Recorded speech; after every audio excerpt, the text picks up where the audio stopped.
Chers amis, bonjour. Nous sommes le mercredi 27 juillet 2022, il est 7h30.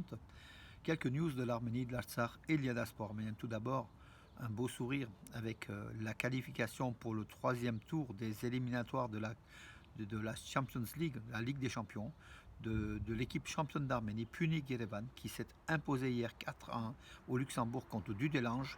Au match aller, il y avait 1-0, donc le Punik Yerevan s'est facilement qualifié pour le troisième tour des qualifications de la Ligue des Champions, Champions League. Voilà, le prochain match, donc pour le troisième tour, le club arménien rencontrera les Serbes de l'Étoile Rouge de Belgrade. Bien sûr, ça va être compliqué, mais bon, si jamais Punik Yerevan passe le cap du troisième tour, ça sera historique. Ça sera la première fois qu'un club arménien sera en phase de poule de la Ligue des Champions, tout simplement, hein, et peut tomber contre Marseille, contre des équipes françaises. Il faut passer le cap serbe, donc le cap de l'Étoile Rouge de Belgrade. Donc un prochain match, donc la semaine prochaine, match aller-retour, et on croise les doigts une nouvelle fois. Ne vendons pas la peau de l'ours avant de l'avoir abattu, tout simplement. Bien qu'il ne faut pas abattre les ours, hein, ce sont des animaux protégés aussi. Voilà, mais bonne chance en tout cas à Punik Yerevan. Hier, cette équipe nous a vraiment fait plaisir en s'imposant facilement 4-1. C'était superbe. Une bombe a explosé, donc une mine a explosé à Karbachar, donc Kelbadjar. A priori, donc un général azéri et puis deux officiers en fait ont été blessés à divers niveaux, dont peut-être un grièvement, mais Bakou garde un peu le silence et évoque juste une seule blessure. Mais les médias autres non officiels affirment qu'il y a bien eu donc trois officiers blessés, donc un sérieusement, très sérieusement. Erdogan, de nouveau, donc, il a annoncé qu'il mettait en œuvre le processus de normalisation des relations avec l'Arménie en coordination avec l'Azerbaïdjan. Donc toujours donc, le partenariat turco-azéri marche. Donc en fait, l'établissement des relations entre l'Arménie et la Turquie dépend toujours de l'Azerbaïdjan qui contrôle et qui menace. Voilà, c'est quand même une donnée quand même assez paradoxale. Donc en fait, la Turquie n'est pas souveraine, hein, de ses actes, de ses relations. Donc fait tout, consulte donc Bakou à chaque moment. C'est ce que dit en tout cas Erdogan. Voilà. En tout cas, ça commence pas très très bien, mais il déclare, il dit qu'il veut la paix, donc voilà, et que il a donc dans une interview à la chaîne TRT, la chaîne publique donc turque, il a affirmé qu'il a eu un entretien avec Nicole Pachinian, que ça s'est bien passé, qu'ils sont comment dirais-je, ils sont salués tout simplement, mais puis voilà que l'Arménie devra faire un pas de bonne foi pour justement l'établissement de ces relations euh, entre Ankara et Yerevan. À suivre. Donc l'Arménie pourrait lancer un second satellite artificiel dans les 3-4 ans qui viennent en fait, hein, donc dans les 2-3 ans qui viennent, pardon. C'est ce qu'a affirmé le ministre Robert Khachaturian, un ministre arménien, donc des hautes technologies, de l'industrie des hautes technologies, à l'agence Azadotune. Donc il a affirmé ça le 25 juillet. Il a affirmé qu'en 2023 ou 2024, donc l'Arménie aura un second satellite autour de la Terre.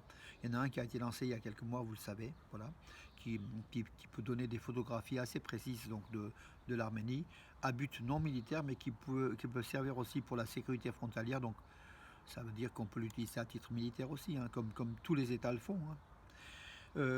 La ville de Mardouni en Artsakh va être jumelée, donc c'est le maire de Glendale, qui est un Arménien, hein, donc voilà, Ardaches Kassarian, il a affirmé donc que voilà sa ville de Glendale. Il propose au conseil municipal de Glendale de voter, donc ça sera dans quelques jours, de voter une motion donc liant une proposition liant la ville de Glendale, 200 000 habitants, dont à peu près 130 000 Arméniens, qui est en Californie, hein, c'est la banlieue de Los Angeles, la ville de Glendale avec Mardouni en Artsakh, voilà, qui est à la frontière donc entre l'Artsakh libre et l'Artsakh non occupé, voilà.